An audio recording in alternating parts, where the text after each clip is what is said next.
Dear student, आप सभी का स्वागत है।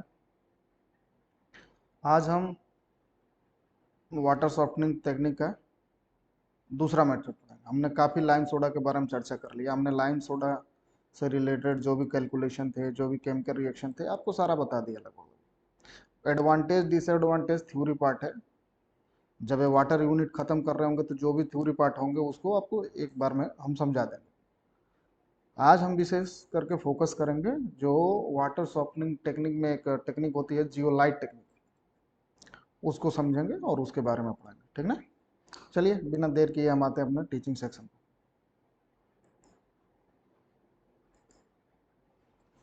जैसा कि हमने कहा, आज हम वाटर सॉफ्टनिंग टेक्निक में कौन से टेक्निक पढ़ने हैं? सॉफ्टनिंग टेक्निक में पढ़ेंगे हम क्या?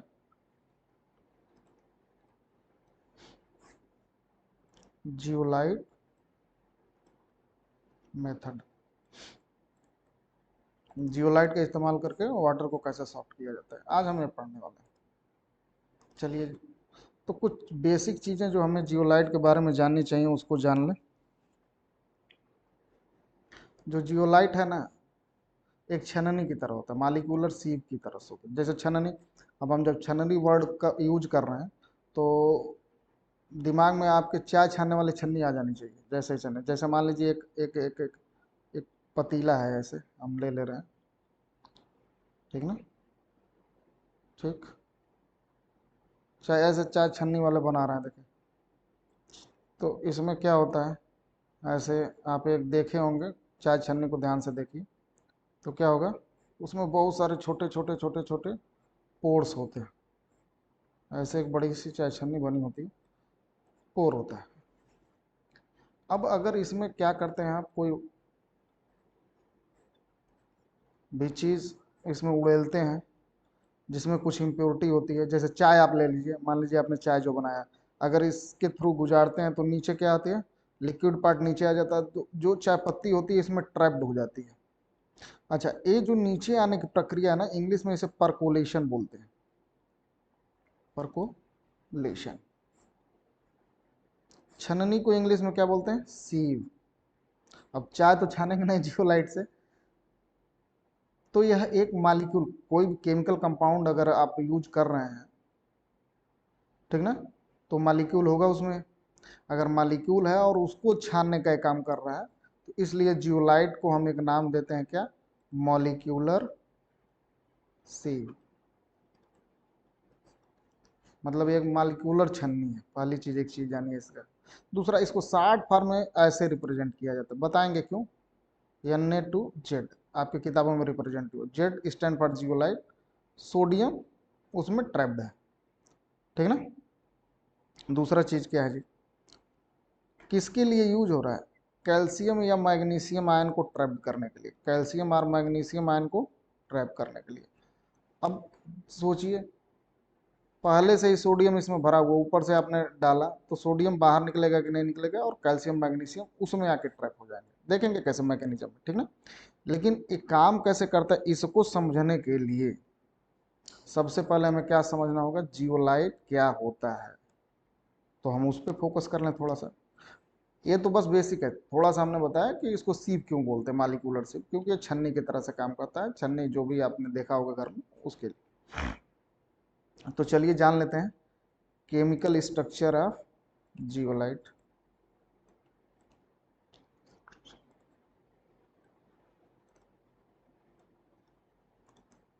अच्छा, जियोलाइट जो वर्ड है ना, इसका एक शाब्दिक मीनिंग ये होता है, बॉइलिंग स्टोन।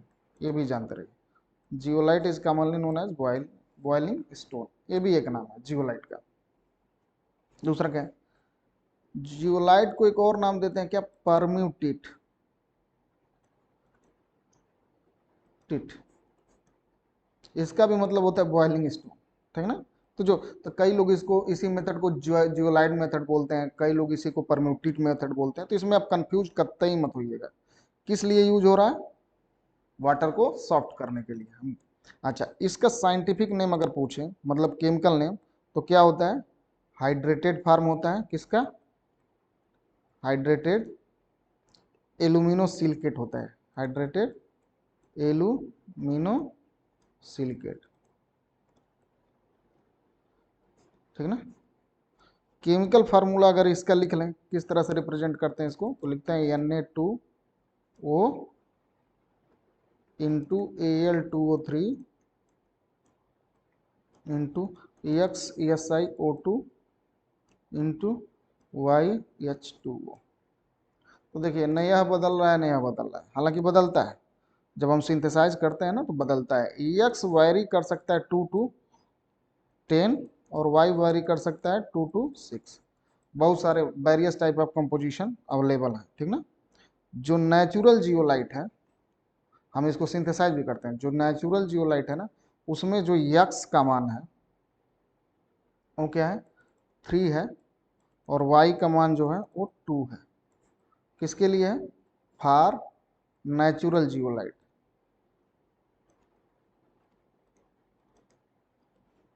नेचुरल जियोलाइट के लिए। सिंथेटिक जियोलाइट के लिए वायरी कर लीजिए, ठीक ना। बहुत सारे फार्मूले, तो कंफ्यूज नहीं होएगा, ठीक ना। पोरोसिटी बढ़ाने के लिए हम सिंथेसाइज करते हैं कि भाई इसमें पोरोसिटी बढ़ती जाए, और हम इसके लिए सिंथेसाइज करते हैं। काम कैसे करता है जानेंगे जब स्ट्रक्चर को जान लेंगे। अब हमने जैसे बोला सिलिकेट, तो सिलिकेट वर्ड जब आ रहा है तो आप क्या समझ रहे हैं, नहीं समझ में आ रहा है, कोई बात नहीं। सिलिकेट का मतलब क्या है ना, पहला तो ये सिलिकॉन का कंपाउंड होगा, ठीक ना। और सिलिकॉन के चारों तरफ क्या होंगे, मान लीजिए अगर हमने इसको कह दिया OH लगा है, हाइड्रोक्सिल ग्रुप लगा है, OH 4 लगा दिए OH, कार्बन के ग्रुप का है 4 OH है, तो जैसे ही दूसरा SiOH आएगा ना, वो क्या करेगा बेटा,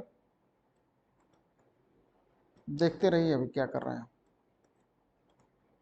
तो यहां से वाटर मॉलिक्यूल निकल जाएगा, कंडेंस हो जाएगा, और ये आपस में क्या करेंगे, जुड़ जाएंगे। मतलब SiO हमने बस अभी एक यूनिट जोड़ी।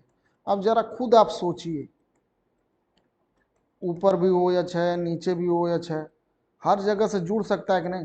तो ये 3 डायमेंशनल क्या करता है, स्ट्रक्चर फॉर्म कर लेता है, स्ट्रक्चर बन जाता है जी। अच्छा, अब जो एक कार्बन की ग्रुप का एलिमेंट है सिलिकॉन, तो मतलब इसकी भी वैलेंसी क्या होती है 4, तो 4 एटम तो इससे जुड़े होंगे जी। तो ये कुछ टेट्राहेड्रली स्ट्रक्चर एडाप्ट करता है। मान लीजिए ऐसा कर दिया हमने, स्ट्रक्चर ऐसा बना दिया, बस ऐसे समझते रहिए, जहाँ पे डाउट होगा बताएंगे। ये हो गया हमारा टेट्राहेड्रल स्ट्रक्चर, ठीक ना। अब अगर दूसरी भी SI यूनिट आ जाए और उसका टेट्राहेड्रा क्या हो, इसी के साथ जुड़ जाए,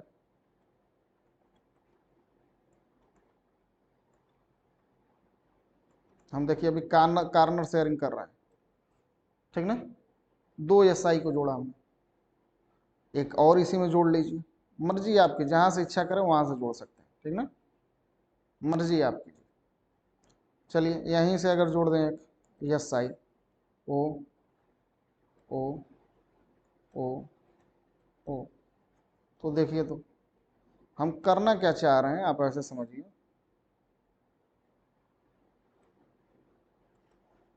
जब ऐसे आप जोड़ते जाएंगे अलग अलग टेट्राहेड्रॉन को, तो बीच में एक गैप बनेगा जी, जो इसका स्ट्रक्चर होगा, उस बीच में क्या होता है, मेटल आयंस ट्रैप्ड होते हैं। यहाँ पे कुछ पॉजिटिव चार्ज होता है, समथिंग समथिंग सम वैल्यू होता है, मेटल आयन ट्रैप्ड होते हैं। मेटल आयन कौन से हो सकते हैं, पोटेशियम भी हो सकता है, सोडियम भी हो सकता है, कैल्शियम भी हो सकता है, मैग्नीशियम भी हो सकता है, different kind of metal ion trapped होते हैं, ठीक ना। तो इस तरह से जियोलाइट अभी नहीं बना है जी, अभी देखिए जियोलाइट नहीं बना, अभी इसमें एल्यूमिनियम तो आया नहीं। अगर इसको ध्यान से देखें तो सिलिकॉन के साथ 4 ऑक्सीजन है, 4 माइनस, सारा ऑक्सीजन पे एक माइनस ले लिया हमने, तो चलिए सिलिकॉन का तो बैलेंस हो गया। अब क्या हो अगर हम एक सिलिकॉन को रिप्लेस किससे कर दें, एल्यूमिनियम से। एल्यूमिनियम पे कितना चार्ज होता है बेटा, +3। जरा ध्यान दीजिए, सिलिकेट के स्ट्रक्चर में SI जिसके ऊपर 4+ चार्ज था, किससे रिप्लेस हुआ, Al+3 से। तो एक निगेटिव चार्ज का इंक्रीमेंट हो गया कि नहीं। जियोलाइट क्या है, न्यूट्रल है, तो न्यूट्रल होने के लिए अगर सिलिकॉन पे +4 है तो 4 माइनस चार्ज बैलेंस होगा। आपने क्या किया, एक सिलिकॉन को हटा के आपने एक एल्यूमिनियम लगा दिया। एल्यूमिनियम कितना दे सकता है, +3। अब जब ये +3 देगा मतलब एक माइनस निगेटिव चार्ज एक्सेस है। इसको कैसे बैलेंस करिए, इसको बैलेंस करने के लिए एक सोडियम बीच में आ जाता है। तो जब हम फार्मूला बना रहे होते हैं तो सोडियम किसके लिए आया, बैलेंस करने के लिए। अगर आपको फार्मूला भूल रहा है तो भूल जाइए, मत याद करिए, हम बता रहे हैं कैसे बनेगा। सोडियम आया बैलेंस करने के लिए, एल्यूमिनियम को हमने डाला उसमें, सिलिकॉन पहले से था, वाटर तो आ ही जाएगा, हाइड्रेटेड है तो वाटर भी ट्रैप्ड हो जाएगा। अब जरा सोचिए, इसका ऑक्सीजन के साथ जो कंपाउंड बनता है वो क्या बनता है, Al2O3, ठीक ना। सिलिकॉन का जो बनता है ना, जब ये पॉलीमेरिक फॉर्म में 3 डायमेंशनल स्ट्रक्चर में बनाता है तो यह यूनिट हो जाता है SiO2। नहीं भी होगा तो चलिए, सिलिकॉन का क्या होता है आप ऐसे समझिए, सिलिकॉन पे +4 चार्ज है, +4 चार्ज तो ऑक्सीजन पे कितना चार्ज होता है, -2। तो एक सिलिकॉन के साथ कितने ऑक्सीजन आएंगे, 2, SiO2 आपने लिख लिया। इसी तरह सोडियम के साथ क्या हो जाएगा स्ट्रक्चर फार्मूला, Na2O। अब वो कहता क्या है, जियोलाइट, यह वायरी करता है। यह वायरी कैसे कर सकता है भी, एग्जैक्टली दोनों सेम थोड़ी होंगे। सिलिकॉन का जो पोर्शन होता है जियोलाइट में वो ज़्यादा होता है एल्यूमिनियम के कंपेरिजन में, इसलिए हम क्या कर रहे हैं, यहाँ पे X लिख दिया। अब कितने वाटर मॉलिक्यूल वो ट्रैप कर रहा है इसलिए Y रख दिया, हमें नहीं पता। तो यह हाइड्रेटेड फार्मूला बन जाता है किसका, जियोलाइट का। तो हम कह सकते हैं इसको हाइड्रेटेड जियोलाइट। अब जरा ध्यान दीजिए, इसी हाइड्रेटेड जियोलाइट को शार्ट फॉर्म में पूरा का पूरा हटा के पोर्शन क्या कह रहा है कि हम इसको कैसे लिखेंगे, Na2Z रिप्रेजेंटेशन। आप जियोलाइट, ऐसे जियोलाइट को क्या करेंगे, हम रिप्रेजेंट कर लेंगे। यहाँ तक उम्मीद है आप समझ गए होंगे। अगर आप यहाँ तक समझ गए तो थोड़ा आगे चलते हैं। अब जियोलाइट करता क्या है ये बताइए। जब हमने कहा कि यह एक सीप है तो सीप के ऊपर जब पानी डालिएगा तभी तो छानेगा, अपने आप तो छानेगा नहीं। मतलब फीड वाटर, मतलब जो वाटर हम सप्लाई कर रहे हैं उसको क्या कहते हैं, फीड वाटर। फीडिंग करने जा रहे हैं, फीड वाटर। और प्लस क्या कर दिया आपने, जियोलाइट ले लिए, तो ये क्या करेगा, फीड वाटर में से वाटर सॉफ्ट हो जाएगा। वाटर क्या हो जाएगा बेटा, सॉफ्ट। जियोलाइट के साथ जो भी फीड वाटर आएगा वाटर सॉफ्ट हो जाएगा। और बार बार साफ करते करते आप चाय को छानो, बार बार छन्नी से चाय गिराते रहो तो क्या होगा, चाय पत्ती बहुत ज़्यादा हो जाती है और एक समय पर आपको चाय पत्ती को फेंकना पड़ता है या छन्नी को फिर से छानना पड़ता है, साफ करना पड़ता है। मतलब ये जो जियोलाइट है आपका वो क्या हो जाएगा, एग्जॉस्ट हो जाएगा। हम लिखते हैं एग्जॉस्ट, एग्जॉस्टेड जियोलाइट। तो आपको फिर से इसको फेंकेंगे नहीं ना भाई, महंगा होता है, तो आप इसको क्या करेंगे, रीजनरेट करेंगे। जैसे आप चाय पर छन्नी लेके आते हैं, भले ही सस्ती मिलती है, फेंक देते हैं क्या डेली चाय छानने के बाद, नहीं फेंकते। तो क्या कर रहे होते हैं, उसकी धुलाई कर रहे होते हैं ताकि उस धुलाई से फिर से चाय की जो छन्नी है वो फिर से चाय छानने योग्य हो जाती है।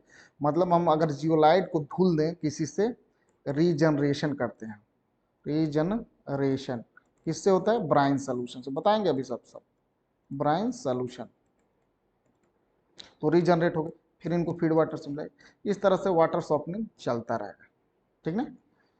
कुछ इसके फिगर होते हैं जियोलाइट के, फिगर को समझिए, फिगर से शायद आप डिटेल में समझ पाएंगे।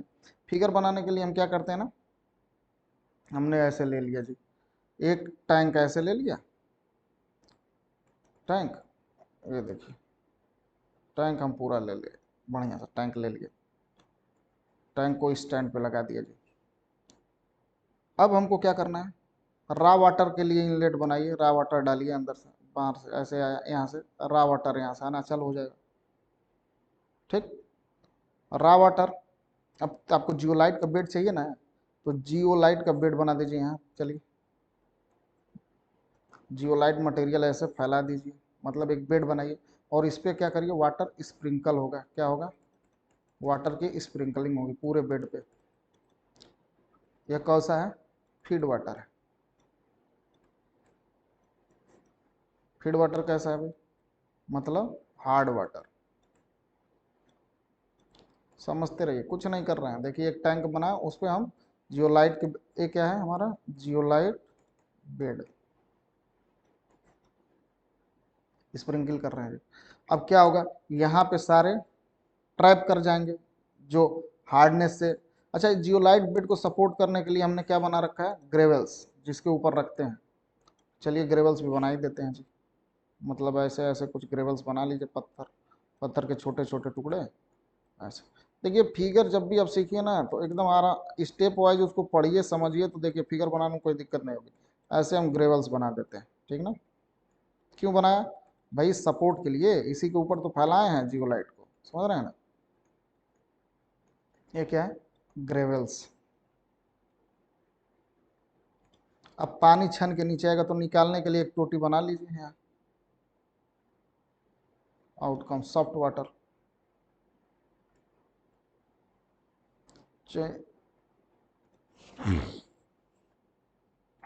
मन करे तो यहाँ भी छलनी लगा के नीचे से बना दीजिए, कहीं से बना सकते हैं सॉफ्ट वाटर आउटलेट, कोई दिक्कत नहीं, ठीक ना। ये छन के आ रहा है सॉफ्ट वाटर आउटलेट, इधर से बना दिए, इधर से जब उसको धुलना हो तो सिंक बना लीजिए। चलिए यहाँ से नीचे से बना देते हैं, क्या कर देते हैं? Soft water water outlet.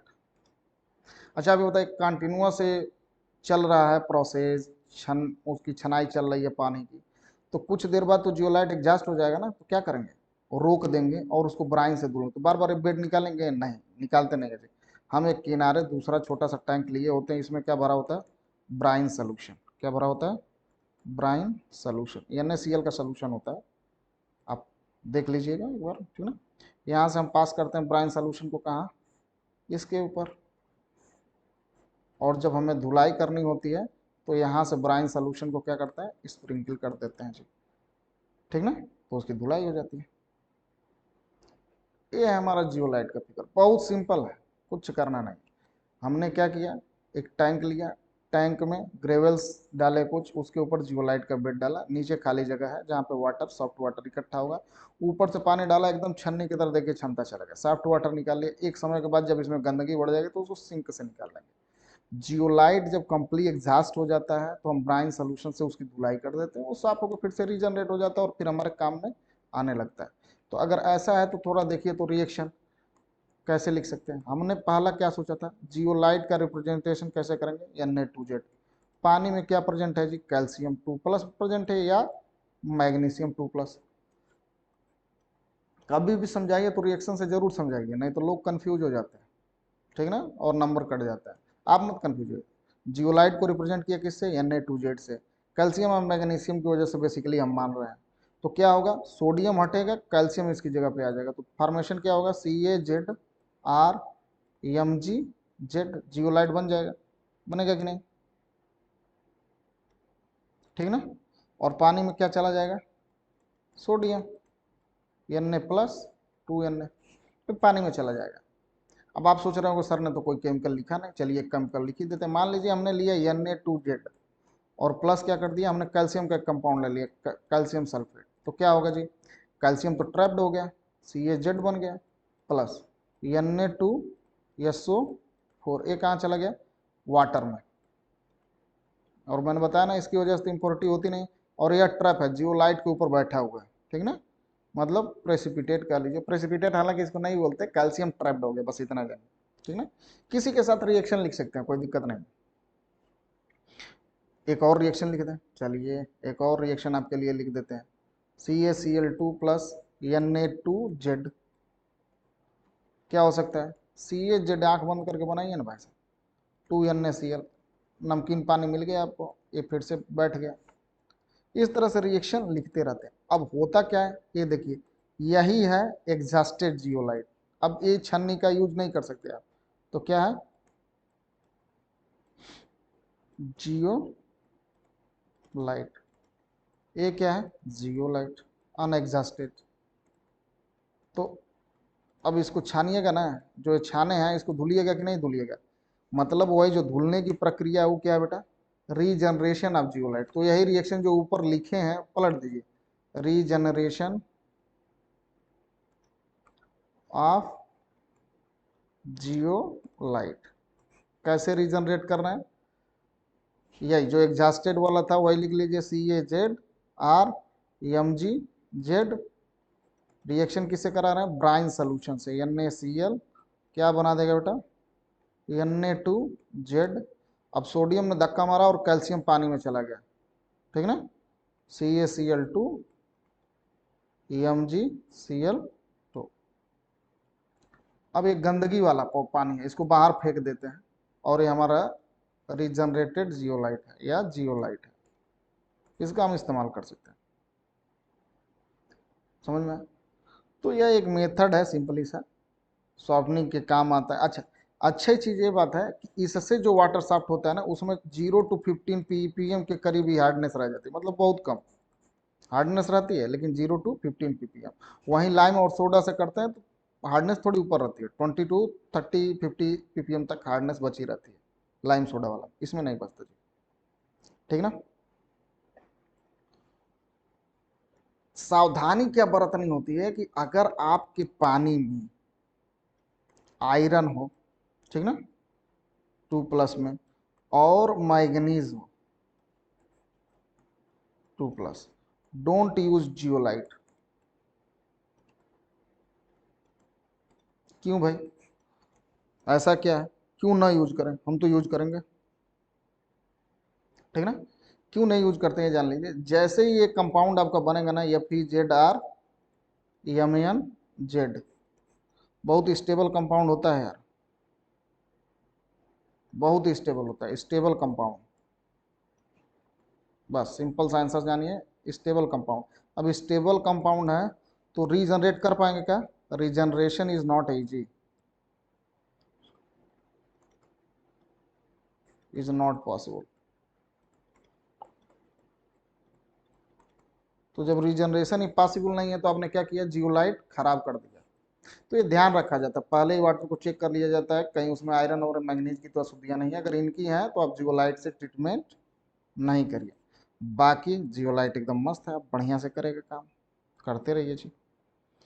Acid अगर प्रेजेंट हो ना तो कतई मत करिए, अगर पानी एसिडिक हो तब भी जियोलाइट का यूज नहीं करिए, ठीक ना। ये कुछ बेसिक प्रोसेस हैं जियोलाइट की, आप रिएक्शन लेके एक बार प्रैक्टिस करिए। जियोलाइट से रिलेटेड जो कैलकुलेशन है, कितना जियोलाइट लगेगा या कितना वाटर होगा, कैलकुलेशन हम पढ़ेंगे नेक्स्ट सेक्शन में, नेक्स्ट वीडियो में कंटिन्यू रहेगा, और उसमें जियोलाइट का पोर्शन खत्म हो जाएगा। अब बड़े बड़े पोर्शन नहीं, अब छोटे छोटे पोर्शन, जियोलाइट खत्म हो जाएगा। उसके अगले वाले में क्या पढ़ेंगे, आयन एक्सचेंज, उसको भी एक टर्म पे ऐसे खत्म करेंगे, और जो प्रॉब्लम है उसकी दूसरे टर्म पे खत्म। तो जो भी ये सॉफ्टनिंग के मेथड है एक खत्म हो जाएंगे, फिर स्मॉल स्मॉल जो टॉपिक हैं वाटर यूनिट के उनको खत्म कर लेंगे। मतलब ये मान के चलिए हार्डली 4 to 5 लेक्चर और होंगे, आपकी वाटर यूनिट कंप्लीट हो जाएगी जितनी भी इंजीनियरिंग केमिस्ट्री में है। जियोलाइट को एक बार ध्यान से पढ़िएगा आप, कहीं पे डाउट होता है तो ज़रूर बताइएगा, हम उसको रेक्टिफाई करने का प्रयास करेंगे।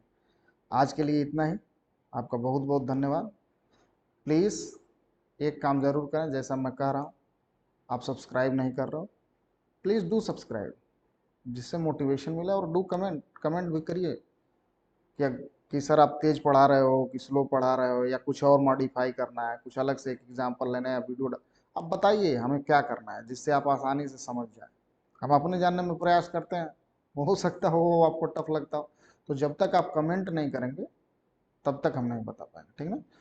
तो आज के लिए इतना है, please like share and subscribe जरूर करें अगर आपको वीडियो अच्छा लगता है तो। आप सबका धन्यवाद।